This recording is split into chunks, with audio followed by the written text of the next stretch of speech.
Fala, meu lindo! Minha linda!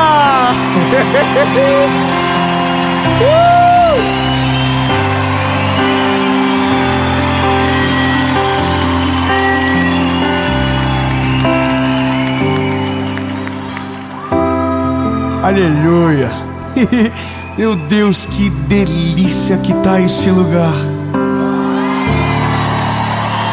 Aleluia, Jesus, que presença maravilhosa. Meu Deus, aleluia, Jesus, nós amamos a Tua presença, Pai. Não consigo explicar, mas eu posso te dizer que nunca é igual. Deus sempre tem uma coisa nova para fazer, sabe? E a mensagem de agora é o que vem antes da coisa nova.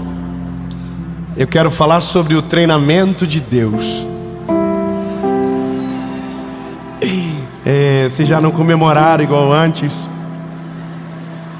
Porque eu avisei que não é fácil. Se você for pro Bop, lindo, vai ter que ter um pé de pra sair do nada assim, um tapão na orelha.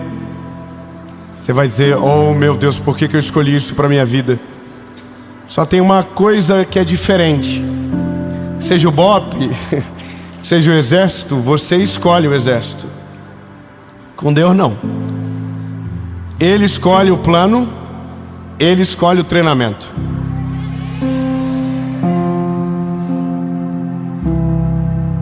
Se lasquemos.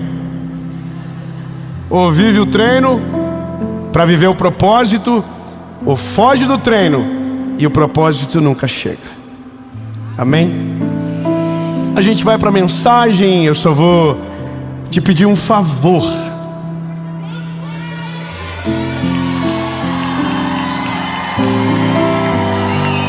Ô gente, filma o povo do sininho, que eles têm o meu coração. Oh Deus do céu. Curte o vídeo antes de começar. Antes de começar, curte rapidinho, curte, comenta, compartilha, manda pros amigos, pros inimigos, pros agiotas, manda pra todo mundo.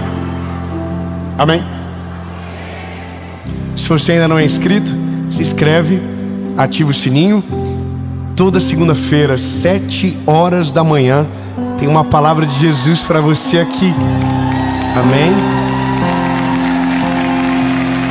E eu não sei, mas talvez a gente deve estar na beirinha dos 10 milhões agora.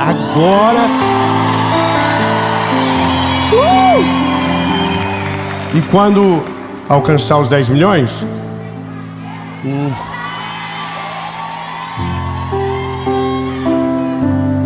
vamos para Israel gravar uma série lá. Então, se já bateu 10 milhões, só esperar a plaquinha chegar, que nós vamos fazer o sorteio. E você vai, você que tá aí. Aliás, se você crê que é você, comenta: sou eu. Comenta lá também. Vamos pro vídeo.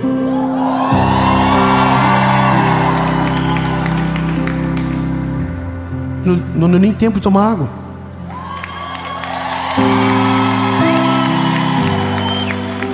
Obrigado. Capítulo 6 de Marcos. Evangelho de Jesus, conforme escreveu Marcos, capítulo 6, versículo de número 3. Diz o seguinte: não é este o carpinteiro, filho de Maria, irmão de Tiago, de José, de Judas, de Simão? E não estão aqui conosco as suas irmãs? E se escandalizavam nele. Uau!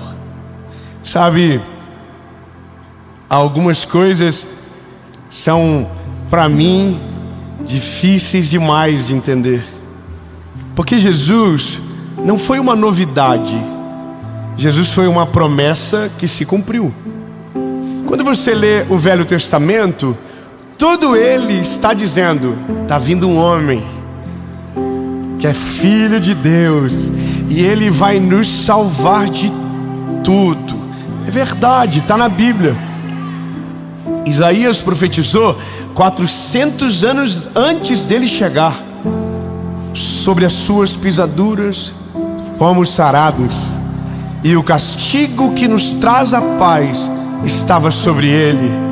Como ovelha muda levaram para o matadouro, e ele não abriu a sua boca.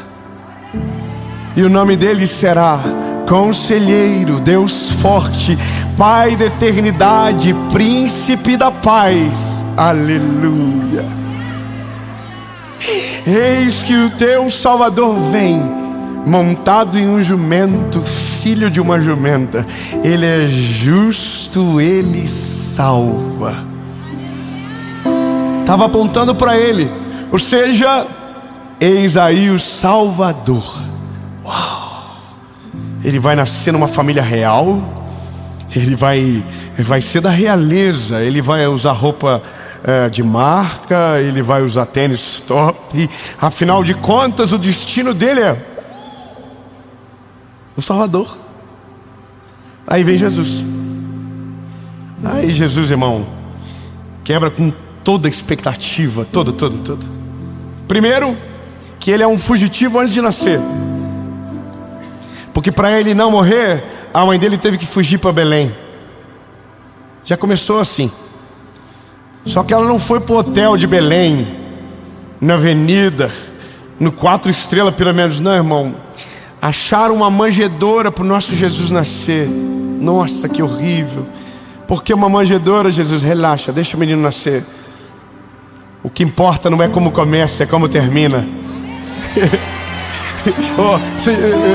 Eu já dei um spoiler. Oh meu Deus, eu preciso melhorar nessa parte. Diga com a boquinha que Jesus te deu linda. Diga, fala assim, ó: o que importa não é como começa, é como termina.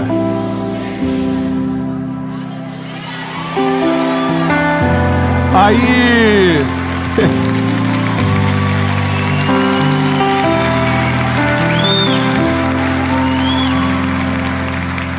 bom, mas pelo menos o pai do José era rico.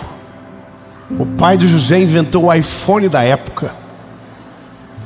Era o Joseph Jobs. Não, irmão, José era duro. Morava numa kitnet e tinha uma marcenaria. E aí Jesus foi estudar em Harvard, na Galileia. Não, irmão, Jesus ajudava o pai dele. Engraçado porque a Bíblia fragmenta em 3 partes a história: o nascimento, uma parte da adolescência e a missão integral de Jesus.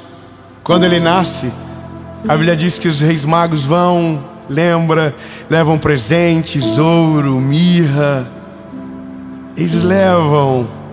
E a Bíblia diz que nasceu o Salvador, foi apresentado no templo, e aí para a história. E aí Jesus aparece do nada, e ele tem 12 anos. Só que com 12 anos ele estava no templo, na festa dos tabernáculos, com a família. E nessa festa, Jesus começou a falar. E ele começa a falar, e os mestres começam a ficar atônitos com esse garoto. Quem é esse menino? E a mãe dele vai embora e se esquece dele. Ele fica 3 dias lá. E aí voltam, resgatam Jesus, e acaba a história. E aí a gente vai ouvir Jesus aparecendo com 30 anos. Ou seja, dos 12 aos 30, ninguém falou o que ele fez. O livro que lemos, no capítulo que chegamos, que é Marcos 6:3, fala dos vizinhos dele, porque nada é mais fofoqueiro do que vizinho. Posso ouvir um amém? Lembre que você também é o vizinho fofoqueiro de alguém. Amém? Eu queria desabafar sobre isso. mas prefiro continuar. Mas ainda estou com vontade de desabafar sobre isso. Mas é melhor continuar. Sofoqueiro tudo me olhando, falando: conta, pelo amor de Jesus, conta o que aconteceu, irmão. Deixa pra lá. Bom, vizinho é fofoqueiro. E os vizinhos de Jesus viram ele crescer, viram ele fazendo móveis, viram ele trabalhando junto com o pai na marcenaria. E é difícil para quem viu você vivendo o ordinário encontrar você vivendo algo extraordinário, porque buga a mente. Porque você olha para o ponto de partida e não tem nada a ver com o ponto de chegada. Você entende? E aí eu sou curioso e eu juro para vocês, e é até pecado jurar, que eu fiquei tentando encontrar uma história de um cliente de Jesus, de um Reclame Aqui, sabe? Sério, de verdade, eu queria dizer: Isabel, nossa, preciso de um móvel para cama, botar na frente para o meu menininho João sentar. Ah, Jesus fez, nossa, ficou bom. Oh, homem bom do móvel, acabamento, homem top. Tem nada, porque o ordinário não vira notícia, o ordinário não vira história, o ordinário só importa para uma pessoa, para quem está vivendo. Só que o problema maior é que todo mundo desiste aqui no ordinário, nunca no extraordinário. Eu vou ser mais claro com você. É porque mesmo você sabendo que Deus tem coisas grandes para fazer na sua vida, mesmo você sabendo que Ele tem planos extraordinários ao teu respeito, você vai ter que viver o ordinário antes do extraordinário. Você vai ter que viver o simples antes do incrível, porque ninguém é formado no extraordinário, a gente é formado no ordinário. Lindos, Deus enviou Jesus para ser o nosso Salvador, mas Ele foi carpinteiro antes de nos salvar. O que me diz é que existe algo que precisa ser levado em conta. Ninguém pode ser exposto antes de ser treinado, e treino não vira notícia. Missão concluída, sim. Sabe o que a gente esquece? É que todo mundo da Bíblia era outra coisa antes de Jesus chegar. E tem gente que depois que Jesus chegou ficou 16 anos fazendo o mesmo trabalho. Jesus era o Salvador desde o primeiro dia, mas o tempo dele foi com 30 anos. E é difícil para nós isso, porque a parte mais complicada da vida é ouvir sobre o extraordinário vivendo o ordinário. A maioria de nós temos problema com palavras que falam coisas incríveis sobre o nosso futuro, porque a gente olha para a realidade, a gente é realista, não é verdade? Eu comecei a pesquisar homens da Bíblia e suas histórias, e aí eu comecei a ver que um era agricultor, o outro trabalhava tirando leite, um cuidava das terras, outro era agricultor, mas ninguém era grande quando Deus chegou. Aliás, Deus nunca escolheu alguém que estava parado. Meu Deus, muito obrigado, irmã. Eu vou melhorar, eu vou dizer de novo: Deus nunca pegou desocupados. Todas as vezes Deus encontrou pessoas trabalhando, se movendo naquilo que estava disponível para aquela hora. Amém? Deus não encontrou Davi na casa de Saul, Deus encontrou Davi cuidando de ovelhas no pasto. Você consegue entender que isso diz muito sobre a gente? Aí eu tenho uma inspiração, uma pessoa que eu amo muito, que é o Billy Graham. O Billy Graham foi o maior evangelista do século XX. Estima-se que ele pregou para mais de 200 milhões de pessoas presencialmente. Foi o conselheiro de basicamente todos os presidentes dos Estados Unidos, mas era leiteiro.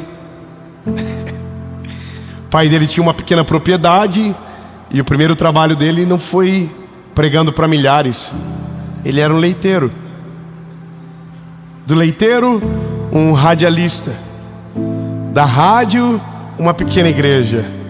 E de uma pequena igreja, o mundo. Deus sabia, desde o primeiro momento que esse garotinho nasceu, que ele seria o maior evangelista da história. Mas Deus não fez ele nascer na casa de um evangelista, fez nascer na casa de um fazendeiro. Porque de verdade, a geografia é o que menos importa com o Senhor. De verdade, o seu background não muda absolutamente nada o que Ele tem para fazer para você. Não muda nada. Mas é nesses lugares que nós somos testados, treinados e aprovados. Sabe, lembra do texto? Porque fostes fiel no pouco, sobre muito te colocarei. Uau! Lindo. Hoje as pessoas sabem quem eu sou, pelo menos algumas pessoas sabem. Mas a minha história, ela começou bem antes, né? 9 de abril de 1990. Para que ninguém pegue calculadora, 34 anos. E sim, é botox e... Bom, pelo menos eu falo.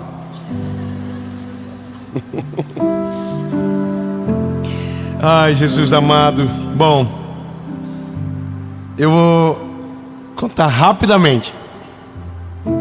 Com 13 anos, eu fazia caixa de sacola plástica. Com 14 anos, eu costurava pacote de carvão. Com 15 anos, eu voltei a trabalhar empacotando sacola plástica. Com 16 anos, eu fui estagiário da Caixa Econômica. Respeita a minha história. Com 18 anos, eu fui vendedor de tênis. Com 20 anos, eu virei bancário. Ganhava uma mixaria. Não é verdade?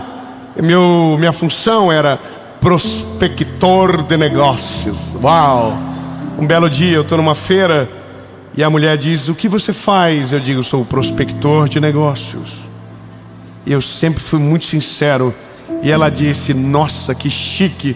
E eu respondi a ela: pena que não ganha nada. Aí eu olho para o lado. Arrepiou tudo. Minha gerente estava ouvindo. Eu era amado naquela instituição. Depois fui radialista. Trabalhei 7 anos num programa de rádio. 3 como voluntário. Eu pagava para ir, pagava combustível, ficava esperando alguém abrir a rádio para eu entrar, porque nem chave eu tinha, mas estava lá. Quando eu fiz 22 anos, alguém disse para mim: por que você não conta o seu testemunho? E aí eu fui na primeira igreja e tinham 30 pessoas. E eu preguei como se estivesse em Paulínia hoje.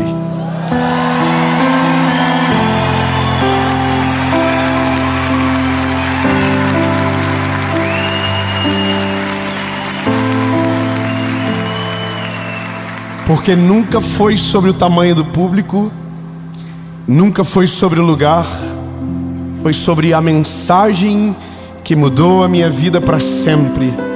Ou seja, antes de chegar aqui, tem uma história que ninguém conta e que não interessa para ninguém, mas para mim. Eu agradeço a Jesus. Muito obrigado, Senhor. Obrigado pelas humilhações, obrigado pelas crises, obrigado pelas angústias, obrigado, Senhor, porque nesse tempo eu te conheci de um jeito que jamais te conheceria vivendo o que eu vivo hoje. Porque lindo, sejamos sinceros, o lugar mais poderoso para se conhecer Jesus é nos dias difíceis. São nesses dias que a gente precisa dele. São nesses dias. Só que aqui mora o segredo de tudo. Porque nesse lugar é o lugar da desistência. É o lugar onde nós levantamos os olhos e o horizonte que nos foi prometido não aparece nem no GPS. Então, nesse lugar a gente começa a blasfemar contra Deus. Nesse lugar a gente para. E aí a gente pega outro caminho e diz: deixa, vou fazer da minha maneira, vou fazer longe da vontade do Senhor, vou fazer o que eu quero. E aí Deus assim tava quase acabando, sabe, tava pertinho, volta, não vai não.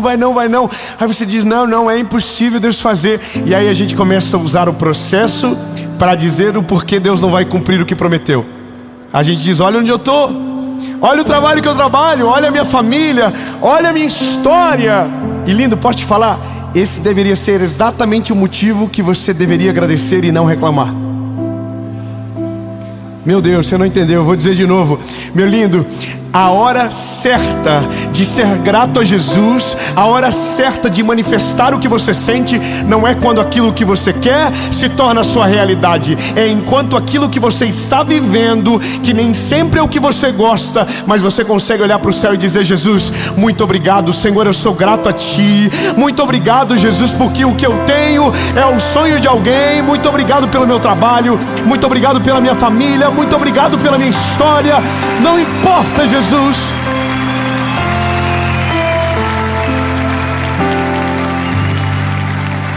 Bom, e aí a gente aprende algo valioso, que quando a gente agradece, o que demoraria anos começa a passar meses e acaba. Não, peraí. Ai, Jesus, olha, rápido, já contei, mas vou contar de novo. Eu tinha um carro chamado Symbol. Por que você riu? Bom, mas antes eu tinha um Honda Civic. Muito obrigado pelo apoio. Mas eu tinha que construir uma casa, então eu vendi o Honda Civic. E eu comprei um Symbol, que não foi eu que comprei, foi meu pai. Ele pagou 13 mil reais. O Symbol veio para minha mão e eu fui na casa de um amigo muito debochado, que olhou e disse: seja bem-vindo ao seleto grupo de 14 pessoas que tem um Symbol no Brasil. Bom, apelidei o carro naquele dia de Simbólico. Então, aonde eu ia, eu dizia: tem vaga para o Simbólico? Simbólico é o que você trata como algo que representa, mas não faz a mesma coisa. Ele é simbólico, sabe? E aí eu reclamava, eu amaldiçoava, porque com brincadeiras de mau gosto a gente também amaldiçoa. Sabe, quando você desdenha daquilo que é o sonho de alguém. E eu vivi isso durante alguns meses. Fui na casa de um amigo muito rico que tinha uma Hilux. Uau! Isso pra mim, meu lindo, era tipo, uau! Era o Ike Batista que eu conhecia. E eu me lembro de estar na casa dele e eu tava louco para entrar na Hilux, para ver. Uau! Uma caminhoneta. Só que ele parou na frente de uma Bis e começou a elogiar a Bis. Bis é aquela motinha pequenininha. E ele começou a dizer: rapaz, você não imagina o negócio que eu fiz nessa moto. Uau! E ele começou a dizer: nossa, moto maravilhosa, faz tudo e me leva, econômica. Rapaz, eu não sei nem quanto gasta de gasolina, porque parece que faz uns 3 anos que eu abasteci. E eu tô olhando pra moto e pra Hilux. E ele gava a moto e não gava a Hilux. Aí o Senhor falou pra mim: viu, tonto?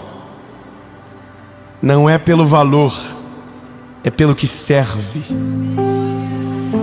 Calma. E você com um carro que é o sonho da vida de alguém que só tem uma moto, zombando porque não é o que você queria ainda.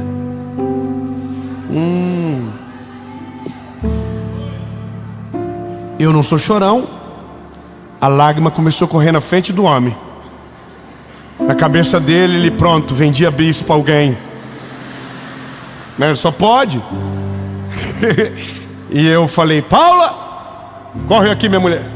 A esposa desceu, a lágrima correndo, falei assim: precisamos ir embora. Aí o homem pensou: tá com inveja da bis agora. Falei para ele: outra hora eu te explico. Entrei dentro do carro. Era um trajeto de 40 minutos. E eu disse para Paula: a gente vai agradecer a Jesus pelo carro que a gente tem. A gente vai agradecer agora. Irmão, durante 30 minutos a gente foi até em casa chorando dentro do carro. E a gente disse: Jesus, obrigado, Senhor, obrigado. Oh, Jesus, que coisa maravilhosa. Tem gente que não tem, Senhor, e a gente tem. Olha que coisa boa, Jesus. A primeira, segunda, terceira, quarta, quinta. Tem terra, Senhor, olha que maravilhoso. 13 por litro, olha só, Jesus. Tem gente que reclama que a gasolina tá cara. E eu tô... Irmão, naquele dia eu vi todos os pontos positivos daquele carro. E eu falo que quando eu cheguei em casa, o símbolo trancou a porta. Ele não queria que eu saísse. Ele nunca se sentiu tão amado na vida dele. Quando eu consegui abrir a porta, ele deu 2 piscadinhas para mim e falou: te amo, cara. Você viu em mim o que nunca ninguém viu. Só que o dia que eu saí do símbolo, sem saber, eu estava dando tchau para ele. Porque o dia que você agradece pela estação que Deus te colocou, significa que você está preparado para ir para o próximo nível que Ele tem para você. Entende?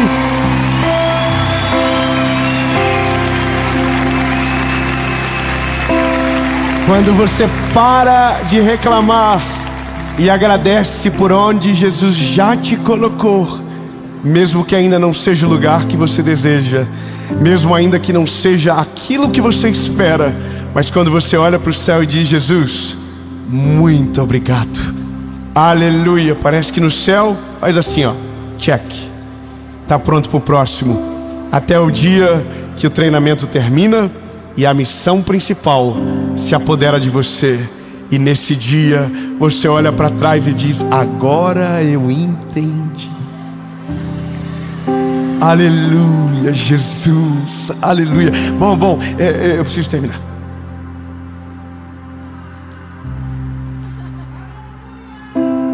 É porque o dia que o carpinteiro deixou de ser carpinteiro, ele virou o salvador de todo mundo. Não, você nem deu moral. Irmão, imagina quem fez o móvel com o homem, falando: é meu, ninguém toca, vai pro meu museu agora. Quem foi que fez? Foi Jesus, mas ele não é o salvador. Mas antes foi um marceneiro. Irmão, eu vou te falar uma coisa. Eu acho maravilhoso quando eu encontro gente que eu vim de tênis. Irmão, eu era embrulhão. Eu dava uns golpes fortes. Eu elogiava os tênis, irmão. Nossa, esse tênis aqui parece que você está pisando nas nuvens. Irmão, eu me lembro de um dia que foi uma mulher jovem, bonita, com um velho. E eu falei para ela: pergunta pro teu pai se ele gostou. E ela disse: é meu marido. Ah, irmão, eu imagino o velho dela, que ficou bolado comigo. Liga o YouTube. Então, vem cá, novinha. Esse menino não falou que eu era o teu pai? Rapaz, 10 milhões de inscritos.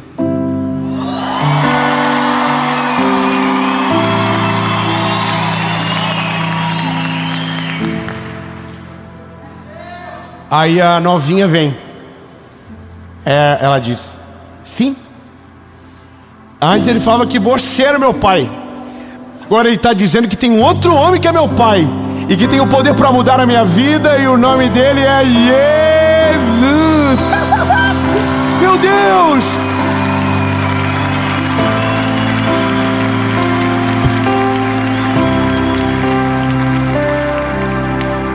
Irmão, você pensou se o Simon me vê?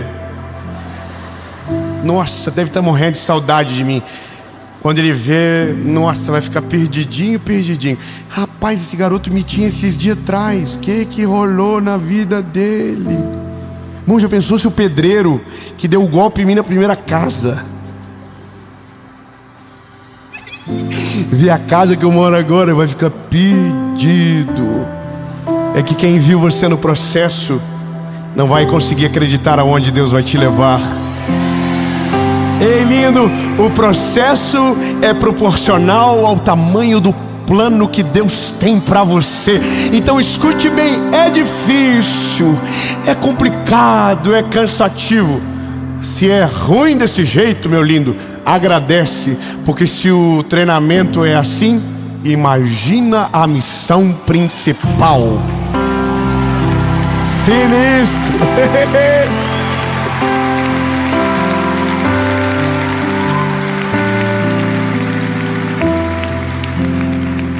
Jesus, entendemos.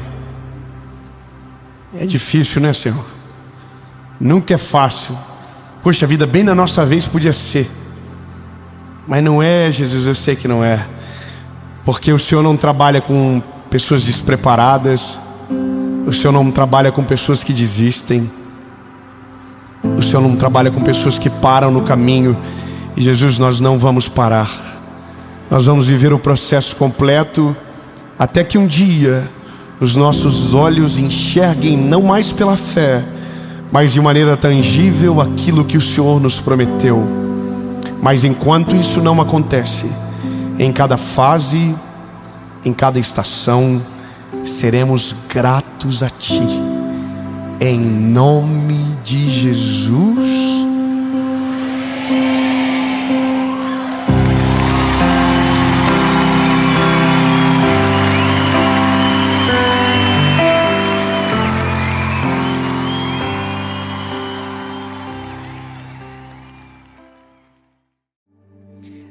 Deus colocou algo no meu coração para essa noite, e nós estamos em uma noite memorável aqui, com pessoas aqui assistindo, pessoas na internet, na Rede Super. E sabe, uma das preocupações do meu coração é trazer algo que o Senhor quer, porque seria mais fácil eu escolher aquilo que domino, talvez para impressionar alguém. Aliás, mas isso eu já desisti faz muito tempo. Eu sempre digo que eu gostaria de pregar aquelas mensagens, sabe, chique, com exegese, promelese, essas coisas tudo que eu não sei nem o que significa direito, mas não é a minha praia. E parece que quanto maior o lugar, mais simples é a mensagem que Deus coloca no meu coração. Parece só para dizer: filho, aprende que sou eu que faço, não é você. E aí Deus colocou essa palavra no meu coração, que eu até queria pregar de maneira chique, mas como eu disse, eu já desisti. Eu e minha esposa, nós até estudamos para falar bonito, sabe? Mas não, a gente não aprendeu. Eu até queria pregar de pedestal, assim, deve ser legal, né? Mas não rola, irmão. Esses dias, Deus deixou eu pregar uma palavra que eu fiquei impressionado com a minha inteligência. Sabe quando você se impressiona com você?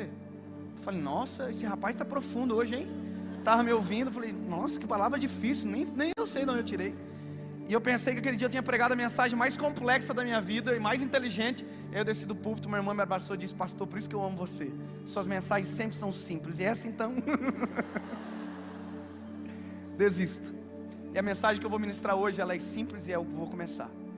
Nós sabemos que o centro da Bíblia é Cristo. O Velho Testamento aponta a Cristo, e o Novo Testamento é onde Cristo surge, e é onde a nossa vida tem sentido através da graça revelada pelo sangue de Cristo que escorreu no madeiro. Então toda a Bíblia, ela aponta para Cristo. Sempre, sempre, todas as histórias, todos os milagres sempre apontam para Cristo. E Cristo é o personagem principal da palavra. Então não tem como pregar a Bíblia sem pregar Cristo. Só que tem coisas na palavra que ficaram, que Jesus deixou para nos provocar algumas reflexões. Tudo que Cristo faz no Novo Testamento, Ele faz para cumprir aquilo que os profetas do Velho Testamento profetizaram acerca dele. Então, quando eu acabei de ler aqui sobre a entrada triunfal lá de Jesus em Jerusalém, obviamente nós pensamos, que humildade, que homem simples. E claro, é isso mesmo. Porém, quando Jesus entra em Jerusalém montado em um jumento, Ele não está só montado em um jumento porque quer. Ele está para cumprir aquilo que Zacarias capítulo 9, versículo 9 profetizou sobre Ele, dizendo: exultai, ó Sião, porque o teu Salvador vem montado em cima de um jumento, filho de uma jumenta. Ou seja, Ele vela para cumprir a sua palavra. Então tudo que Jesus faz, Jesus está cumprindo a palavra. Jesus não veio para cumprir um paradigma de um fariseu. Jesus não veio para atender a expectativa de alguém. Jesus veio para cumprir a expectativa do Pai, antes revelada sobre a vida dele. Então quando Jesus caminha na terra, Ele caminha segundo o Pai ordenou do céu. Tudo que Ele fez apontou Deus, e tudo que Deus ordenou antes apontou Cristo. É mais ou menos assim. Só que se você ler Zacarias capítulo 9, versículo 9, o detalhe é o jumento. E aí quando Jesus fala, Jesus dá um novo detalhe. Sabe, Jesus não está não cumprindo a profecia. Jesus está cumprindo a profecia e nos apresentando um detalhe. E esse detalhe é tão simples que nós lemos e é um milagre extraordinário. E você viu, porque você está aqui, que ninguém deu um glória a Deus, mas no texto que nós lemos há um milagre de Jesus. E a gente não percebe, porque a gente é menino de prédio, a gente é criado no Anoninho, no Sucrilhos Kellogg's, não, nós é criado nesse daí, então a gente não percebe. Mas deixa eu dizer uma coisa, se eu for pregar no Nordeste, lá no interior, essa palavra, eu terminei de ler, tem gente batizada em 18 idiomas de língua estranha. É que você não entendeu direito. Mas se eu pregar isso aqui numa cruzada evangelística lá no meio do Maranhão, não vou conseguir pregar, porque é o fato de ler que alguém vai falar assim: você viu o que ele falou? Está na Bíblia, a gente não viu. Milagre. E é gente batizado, caído no chão, dando glória a Deus, dando mortal na igreja. Que exagero. Mas eu preciso explicar para você. A Bíblia diz que Jesus está atendendo uma expectativa de uma profecia. Jesus está entrando em Jerusalém, claro, quebrando o paradigma daquilo que o fariseu esperava. Enquanto os fariseus estavam dentro dos templos dizendo: o Messias vem, o Messias estava passando na rua, em cima de um jumento. E ele estava lá dentro dizendo: um dia o Messias vai voltar, um dia, perdão, ele vai vir. E o Messias estava passando, curando, libertando, transformando. E dentro do templo ele estava dizendo: talvez um dia ele vai vir. E o Messias estava andando sobre as águas, o Messias estava repreendendo, o Messias estava fazendo aquilo que ele sabe fazer. Então, a quebra do paradigma é: um rei entra num cavalo branco. O nosso rei entra em cima de um jumento para cumprir a profecia. Só que parece, né, legal, né? Até bonito falar isso aí. Mas a Bíblia diz que Jesus faz uma coisa. Jesus diz o seguinte: olha, vocês vão entrar numa vila que está à frente, e vocês vão encontrar um jumento amarrado. Esse jumento nunca foi montado.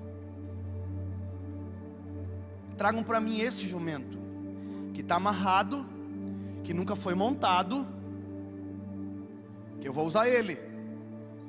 Tá bom.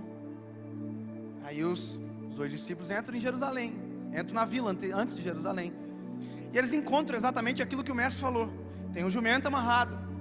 E a Bíblia diz que quando eles estivessem amarrando o jumento, apareceram os donos do jumento. E que quando perguntasse o que queria com o jumento, dizer: Jesus quer. Tá bom. E é exatamente isso que acontece. Eles estão desamarrando o jumento, e os donos do jumento aparecem. Mas vocês querem com o jumento? Estão desamarrando ele. Aí eles dizem: não, Jesus quer o jumento. Ah, tá bom, pode ir. Aí eles pegam o jumento, que nunca foi montado, trazem até Jesus. E quando chega até Jesus, eles colocam um tapete em cima do jumento. Jesus sobe no jumento e entra em Jerusalém.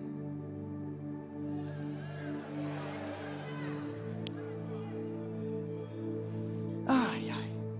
Difícil pregar pra gente rica, irmão. Sério, difícil. Deixa eu contar uma coisa pra você. Eu entrei na OLX para comprar um jumento essa semana. Eu descobri a primeira coisa: o jumento é caro, irmão. informação que vai agregar muito à sua vida hoje. O jumento é caro. Você compra uma bis e não compra o jumento. Você já pensou? Você faz 18 anos e diz, olha, acho que ao invés da bis vai ser o jumento. Aí você compra o jumento, mais ou menos assim, eu estou te explicando para você entender. Você compra o jumento é chucro, né? Você nunca montou nele. Então você vai pegar o jumento e você vai comprar ele, pagar uns R$3.500, R$4.000. Você vai levar o jumento para o seu apartamento. Eu não sei onde você mora, você vai levar o jumento para casa. Aí você vai olhar para o jumento, amanhã nós temos tarefa, nós vamos para a faculdade junto. E eu vou em cima de você. Aí o jumento vai levantar o casco dele assim, a patinha para os ricos.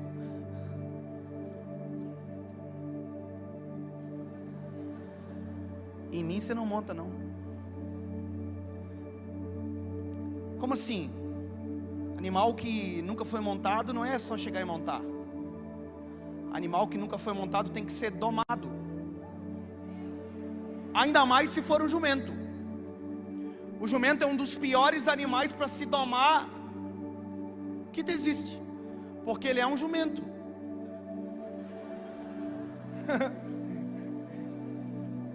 Então, o jumento ele é burro, que é outro animal, mas é uma característica também muito usada.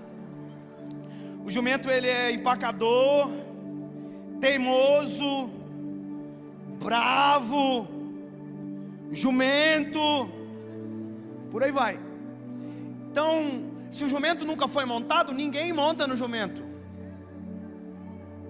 Então, quando você quer montar no jumento, você investe no jumento. Como assim? Vou explicar outra coisa para você saber. Você sair da lagoinha e dizer, olha, eu aprendi a domar um jumento. Eu vou falar por cima, para não perder tempo. Você comprou o jumento, você vai domar ele. Vou explicar uma coisa, é um método, não é uma regra, tem vários, mas é um método que me chamou a atenção. Você vai pegar o jumento, uma semana, pastor Fábio, você vai olhar para o jumento, você vai ganhar a confiança dele. Ai, que raiva do jumento. Aí você vai chegar na baia, ou no quarto do seu apartamento, onde tiver o jumento sentadinho, você vai fazer assim no rostinho dele. Não estou brincando, é sério, eu estou falando sério aqui. Você passa a mão na carinha do jumento. Oi, jumento, tudo bem? Tudo isso porque você está querendo que ele seja submisso a você, e que ele entenda daqui a pouco que quem manda nele é você. Isso se chama processo de doma, mas também é conhecido como processo de submissão. Então você vai fazer uma semana carinho no rosto do jumento. Ô, lindo, tudo bem? Bom dia, bom dia.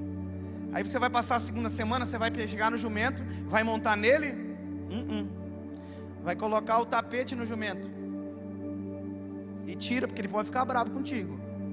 Você tira o tapete e vai embora. Uma semana colocando o tapete, tirando o tapete em cima do jumento. Na quarta semana você vai colocar o tapete, vai deixar e vai colocar o freio nele, mas vai colocar e vai tirar. Mais uma semana. Na quarta semana você vai subir no jumento, depois do tapete, depois do freio, e vai ficar quietinho. Deus o livre você fazer assim, irmão. E eu li uma coisa que eu fiquei irritado. Se o jumento perceber que você está fazendo de má vontade, você tem que voltar no início do processo. Já pensou você voltar na semana lá do carinho do jumento? Oi, lindo, eu te amo, eu estava falando a verdade. Irmão, na quarta semana o jumento está fazendo assim, você já está apaixonado, obviamente. Só que na quinta semana você vai subir nele, vai fazer assim, e talvez ele não ande, porque ele é um jumento, ele é empacador, ele é teimoso, ele é bravo, ele é difícil de se submeter, ele é difícil de deixar levar, ele é difícil de se sentir amado, ele não confia. Aí a Bíblia conta que um dia Jesus ia entrar em Jerusalém, e Jesus falou assim para 2 discípulos: olha, vocês vão entrar numa vila, e vocês vão encontrar um jumento que nunca ninguém se assentou. Ele vai estar amarrado. Aí vocês vão chegar e vão desamarrá-lo. Mas quando você estiver desamarrando, alguém vai aparecer e vai dizer: o que vocês querem com o jumento? Aí vocês dizem: Jesus quer.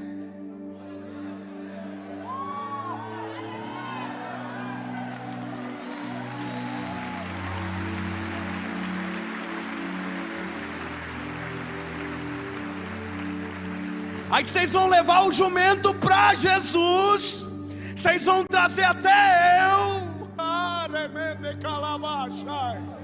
Aí o jumento trouxeram até Jesus, colocaram um tapetinho nele, Jesus subiu no jumento e entrou em Jerusalém.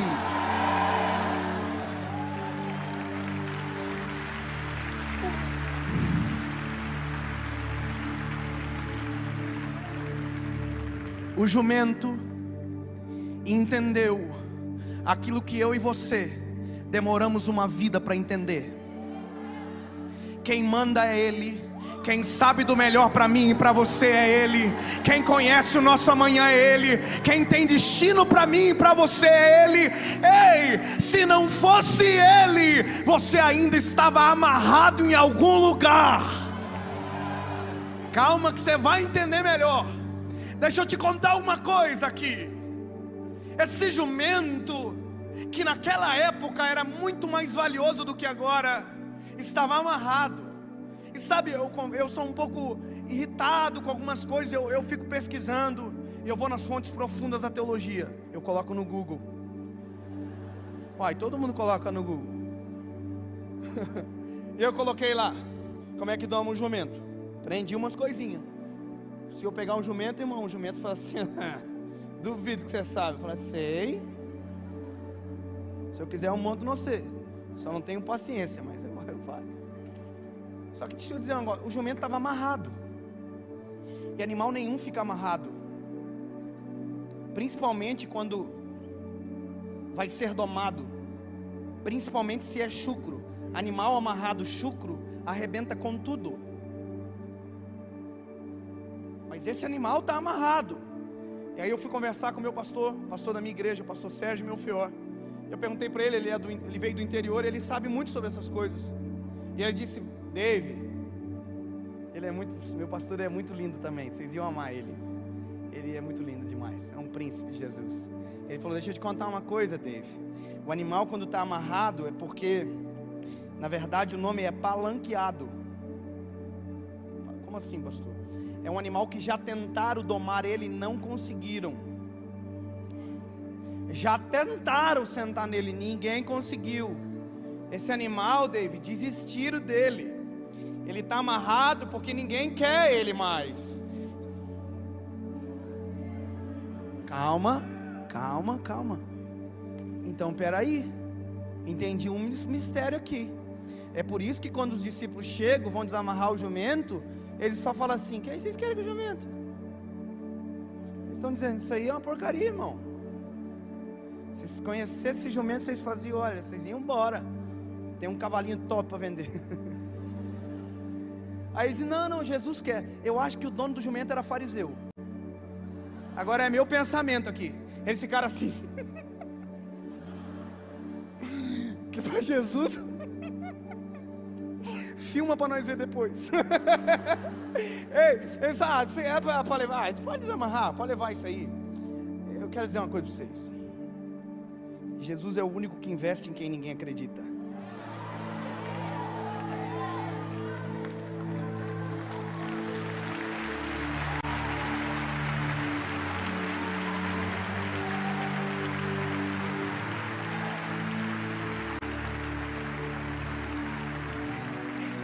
Quando eu imaginei que eu pregaria em Batista Lagoinha, Jesus é o único que investe em quem ninguém dá moral. Quando eu imaginei, Ele é o único que olha para mim e para você e enxerga o que ninguém enxergou. Ele olha e diz: dá para usar, eu vou usar. Ei, eu vou usar você, eu vou usar você, eu vou usar você. Vai entender, Alguém que gosta de gente que ninguém suporta. Para pensar. Olha quem Jesus escolheu para andar com ele. Jesus escolheu o traidor. Ninguém queria andar perto, mas Jesus tinha uma possibilidade. Anda com amor e aprenda a amar. Ande com a porta e entre por ela. Ande com a perfeição e se torne perfeito. Mas a possibilidade é: eu não quero, então faça o que você quiser. Agora João é diferente. João andou com ele e aprendeu a amar. João andou com ele e aprendeu a ter que a intimidade. João andou com ele e aprendeu que é bom ficar fixo olhando para ele. Lembra da cena? Tem uma cena que eu gosto demais. Estão tudo na mesa, última ceia. Aí tem um Pedro aqui. Jesus disse: olha, alguém que está na mesa aqui vai me trair. Aí tem um homem que está com a cabeça assim encostada no peito de Jesus. Que delícia, né? Já parou para pensar? Ele está ouvindo o coraçãozinho do mestre. Aí Jesus diz isso, o Pedro está na frente e diz: Psh, olha aqui. Eu João, o quê? Pergunta para ele quem é. Ô Jesus, o Pedro quer saber quem é. O Pedro pergunta para João porque sabe que João é mais íntimo. Deixa eu dizer para você, andar com Jesus é escolha, e a forma que você anda com ele também é. Deixa eu contar uma coisa para você. O jumento estava amarrado, mas agora com Jesus ele está solto. Irmão, longe de mim vir para a Lagoinha chamar vocês de jumento. Longe de mim. Só estou dizendo para você, o jumento, que é um jumento, entendeu? Eu vou só pensar aqui, conjecturar, tá, pastor Flavinho? Não é, eu sou normal. Mas o jumento olhou para Jesus e pensou: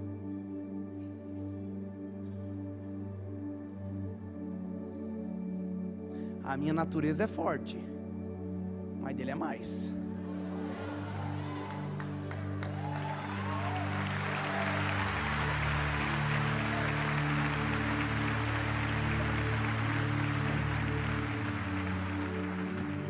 Eu penso que sei o que é melhor para mim, mas o único que conhece o meu amanhã é Ele. Calma. Ninguém queria eu.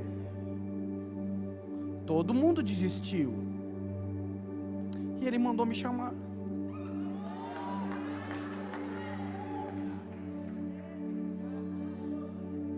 Sabe de uma coisa? Eu vou largar a mão de ser jumento. Pode subir, Jesus. Eu estou contigo. Deixa eu dizer uma coisa para você aprender uma vez por todas. Para de bater de frente com o amado. Para de tentar pensar que é você que sabe o que é melhor para você. Está na hora de você parar, abrir mão dessa natureza pior do que a do jumento e dizer: o Senhor sabe o que é melhor para mim. O Senhor sabe o meu amanhã. Eu vou confiar mais.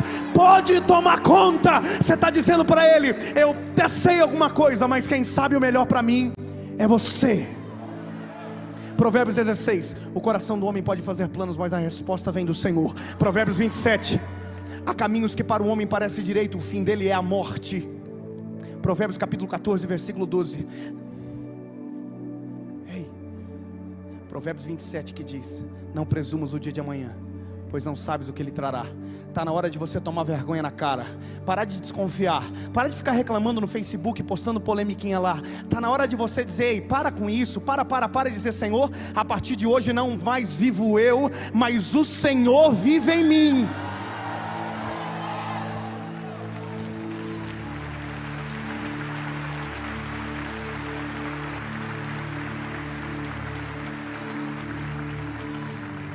Jesus escolheu o jumento para entrar em Jerusalém, para cumprir a profecia, mas mandou pegar um jumento que nunca foi montado, que todo mundo já tinha desistido. Aí Jesus sobe no jumento e entra para Jerusalém. Aqui, esse aqui é bonito, né? É bonito. Eu te conto uma coisa. É bonito falar isso? É bonito, mas não é fácil. Pastor, não é fácil, pastor. Entregar o caminho para o Senhor não é fácil. Entrega o teu caminho no Senhor. Descansa nele, tudo Ele fará. É difícil. Ei, Salmo 37 é difícil, porque a gente é humano. Se tem uma coisa que o ser humano gosta é controle. Entregar para Deus é dizer: perdi o controle. Difícil, hein, irmão? É muito difícil. Ainda mais para o jumento, que nunca foi montado e agora tem um homem em cima dele e uma algazarra em volta. Porque a Bíblia diz que quando ele está entrando em Jerusalém, tem uma galera gritando: Hosana, Hosana, Hosana nas alturas. Ei, o jumento está desesperado. Porque quando a gente toma uma decisão é uma coisa, o difícil é o amanhã. Dizer aqui na Batista Lagoinha, Jesus toma conta, é fácil. Difícil é amanhã dizer, Senhor, pode continuar, que quem manda é você. O jumento diz, pode subir. O jumento só não sabia da treta que ia dar. O jumento só não sabia que ele estava levando sobre ele o homem mais famoso que o mundo conheceu. 2018 anos depois, ele é o nome sobre todo nome e que atraiu eu e você para cá. Ele é o antes e o depois. O calendário se divide antes dele, depois dele. Ele mudou a história do homem.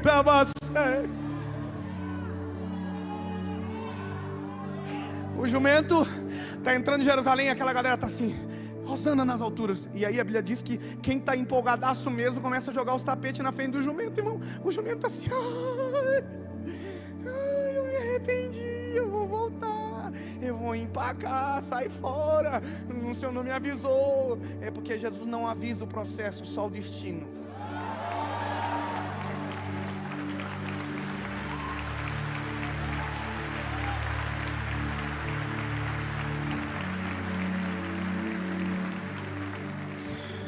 Eu estou ficando perigoso. Eu estou sentindo uma presença de Deus tão poderosa nesse lugar.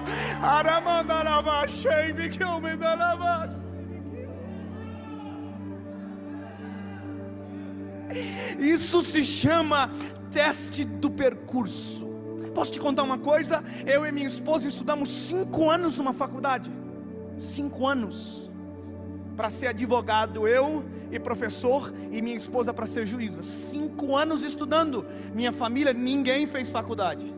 Eu fui o primeiro a me formar numa faculdade. Todos os paradigmas foram quebrados em mim. Então a expectativa da família era, vai ser o advogado da família. Sabe, quando a gente faz faculdade, se for qualquer coisa que você fazer, você já é formado no primeiro dia de família, naquele jantar. Você chega e todo mundo diz, olha o doutor aí. E a gente já assim, posso fazer uma consulta? Não sabe porcaria nenhuma, mas acho que já sabe. Irmão, durante 5 anos toda a minha família dizia, olha o advogado da família aí, ó. Ai Jesus, se ele soubesse da tal da OAB. Mas escuta só, durante 5 anos eu fiz faculdade, me formei. Mas quando eu entrei na faculdade, em fevereiro, em abril, eu tive um encontro com um amado.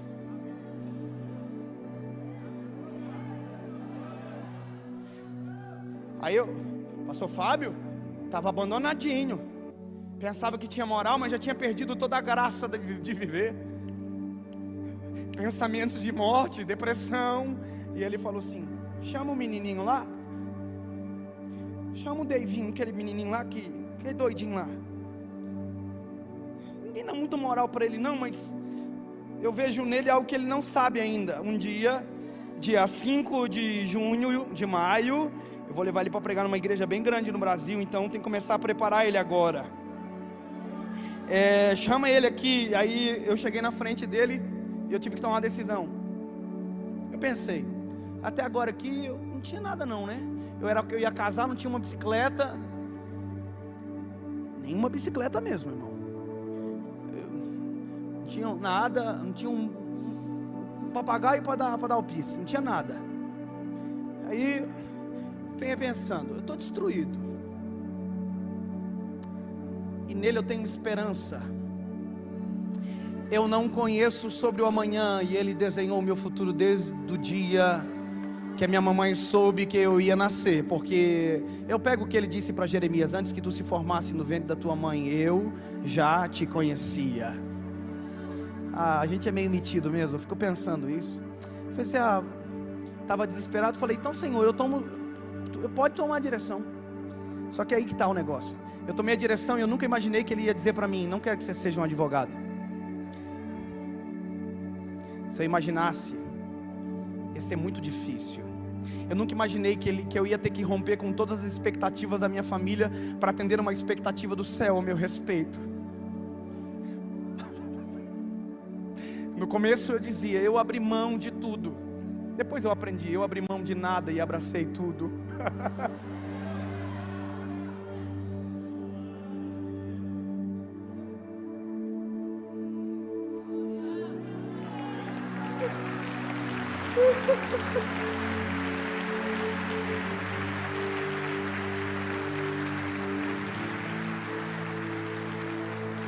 Perguntei hoje para minha esposa umas 10 vezes, como é que será que a gente chegou aqui nesse lugar?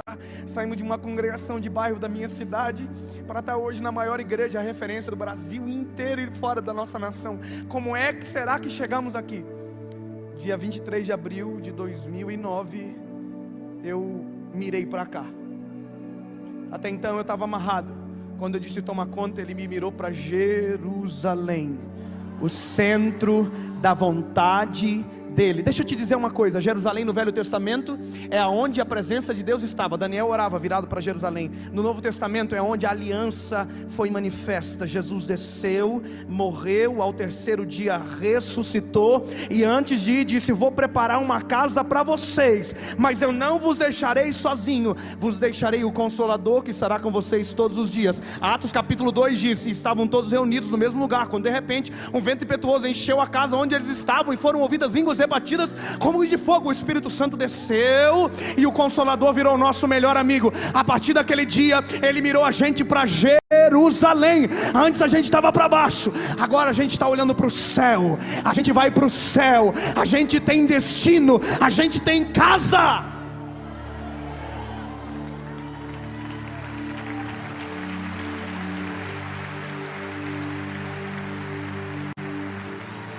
Eu preciso resumir uma coisa, meu tempo está acabando. O teste é o percurso, o teste é amanhã, porque não significa que você fazendo vai ser pregador. Significa que quando você diz para ele: quero que o Senhor mande, o Senhor será. Você, moça, moço, será aquilo que ele quer que você seja. Quando eu estava no dia da minha formatura, durante 5 anos, tem amigos meus da faculdade assistindo agora, eles sabem, durante 5 anos eu dei palestra na faculdade para virar professor no final. Eu sou filho de pobre, nunca ninguém foi para a faculdade, tinha que ter o QI, o que indique para entrar ser professor. Então eu criei um know-how, eu criei uma estratégia. Durante 5 anos eu dei palestra, e no último semestre eu fui chamado para fazer o discurso de formatura. Então no dia da minha formatura eu estava vestido igual de beca, aquelas coisas top, chique, bonito. Minha mãe tirou 5.000 fotos comigo, nunca viu eu tão lindo na vida. Verdade. E aí, eu estou fazendo um discurso de formatura, e eu estou dizendo aquelas coisas chiques, né? Olha, daqui sairão a esperança de uma nação.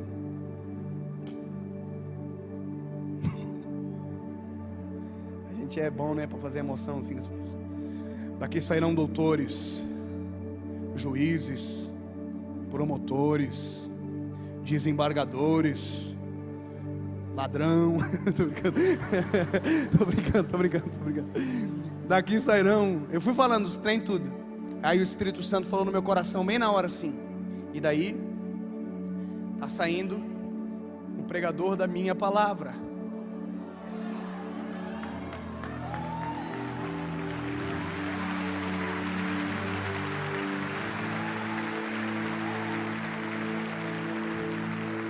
É fácil para você aplaudir, não estudou 5 anos? É fácil para você não ter que falar para a mãe: mamãe, não vou ser advogado não, ser pregador. É fácil porque você não viu o que eu ouvi. Gente falou que eu ia passar fome, sabia?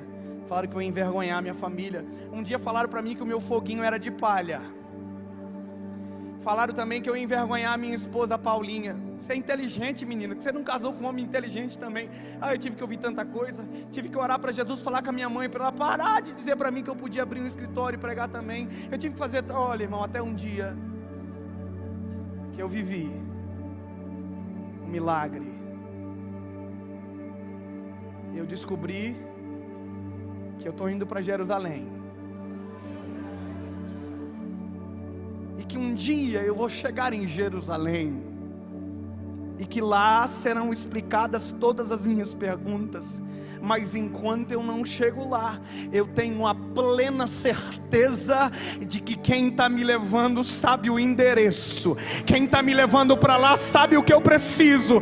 Quem está levando eu para lá sabe a minha necessidade. E ei, não preciso de nada, porque tudo o que eu preciso eu recebo dele. Posso contar uma coisa para você? Pode aplaudir o Senhor Jesus, pode aplaudir. Vou terminar. Ouviu o que eu falei? Eu vou terminar. Eu aprendi que quando a gente fala que vai terminar, 70% volta a atenção. Então eu vou terminar.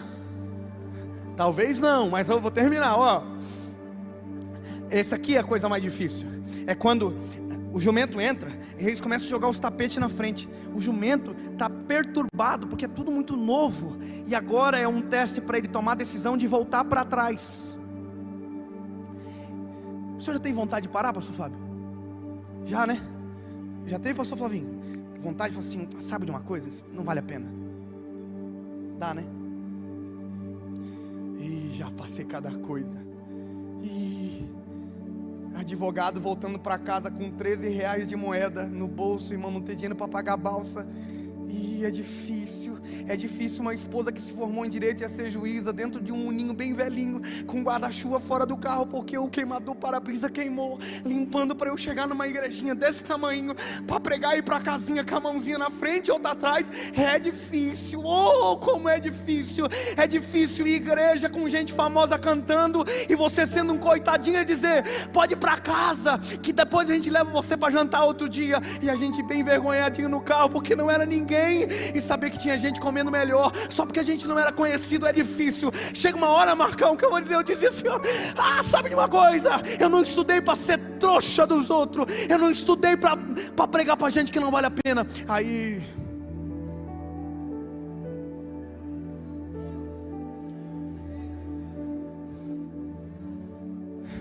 deixa eu comandar, menino.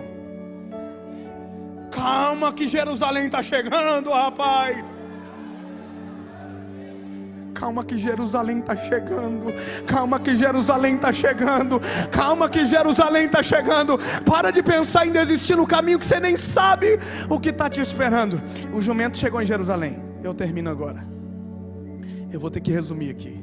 O jumento chegou em Jerusalém. Chegou no destino. Agora eu vou inventar. Posso inventar?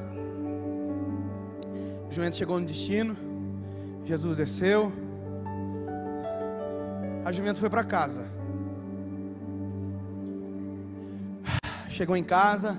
Estou inventando, não está na Bíblia. Rede Super, não está na Bíblia. Estou inventando. Não está na Bíblia, tá? Então depois vamos dizer heresia. Estou inventando, não está na Bíblia. O jumento foi para casa. Chegou em casa e disse, mãe, estou famoso em Jerusalém, mãe. Meu, a senhora não sabe. Eu fui entrar em Jerusalém, mãe. Todo mundo me aplaudiu. Meu, mãe, ficar de pé. Gritaram Osana, meu nome nem é Osana. É, meu filho, como é que foi não? Um homem mandou me chamar. Jesus é o nome dele. Subiu em cima de mim e falou que era para nós ir para Jerusalém. Deu umas tretas no caminho, mas eu cheguei lá. Tá bom. Passou o tempo, 2, 3 semanas, o jumento chegou em casa de novo, todo machucado, arrebentado. Disse, mãe, não estou entendendo nada que está acontecendo na minha vida, mãe. O que foi, filho? Foi entrar em Jerusalém de novo, me bateram, me surraram. Aí a mãe do jumento olhou para ele e disse, filho, aquele homem que entrou com você na primeira vez, estava junto? Aí ele disse, não. Pois é, filho, é que sem aquele homem de cima, você é só um jumento.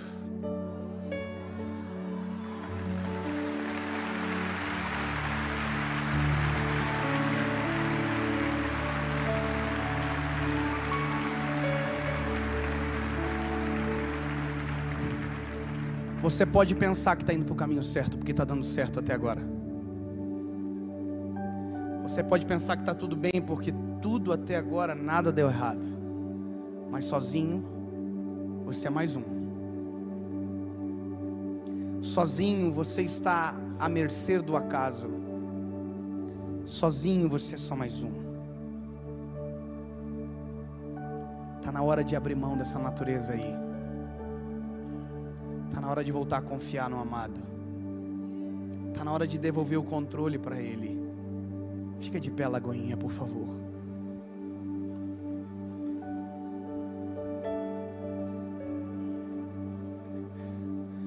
Está na hora de você viver os melhores dias da sua vida. Está na hora de você viver aquilo que nunca teria capacidade para sonhar. Está na hora de você viver um plano perfeito, extraordinário, poderoso e que não combina com você. Está na hora de você dizer para o Senhor: toma conta. Toma conta da minha casa, amado. Oh, aleluia. Toma conta da minha vida, Senhor. Toma conta do meu futuro. Toma conta de todas as minhas expectativas, Senhor. Eu devolvo aquilo que tirei das tuas mãos. Pode tomar conta.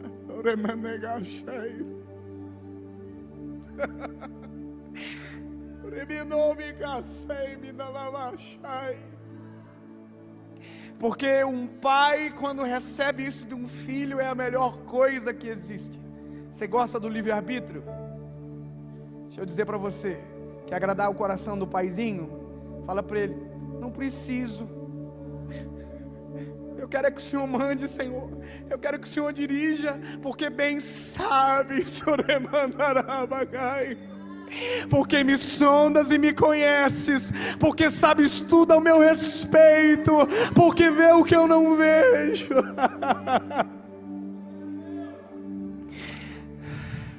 Está na hora de devolver, filho. Eu vou dizer para você até você entender. Esse jumento entendeu. Entenda de uma vez por todas. É só uma coisa que o amado deseja: devolva o controle. Devolva o controle. Devolva o controle. Devolva o controle. Devolva o controle. Devolva o controle. Devolva o controle. Devolva o controle. Leremene calabachou e me dalabachei.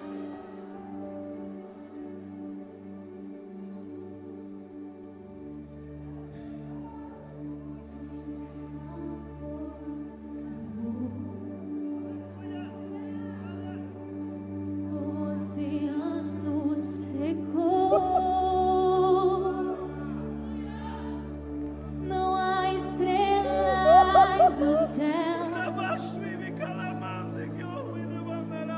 e as andorinhas não voam mais, se isso não for amor. O céu não é real, tudo perde o valor. Se isso não for amor, se isso não for amor. Deixa eu dizer para você uma coisa. Quando nós entregamos um controle, eu vou fazer uma coisa, eu preciso fazer. Aliás, não é eu que vou fazer, é você que se entendeu e quer, vai fazer. Quando nós entregamos o controle para alguém, nós entregamos olhando nos olhos. Mas quando se trata do Senhor, a gente mostra que entregou quando se rende. Quem doma um animal só sabe que ele entendeu que quem manda é quem domou quando o animal se rende. E há uma posição de rendimento. Enquanto eles cantam, se você deseja se render, tome essa postura. Você entendeu? Se você quiser se render, se renda.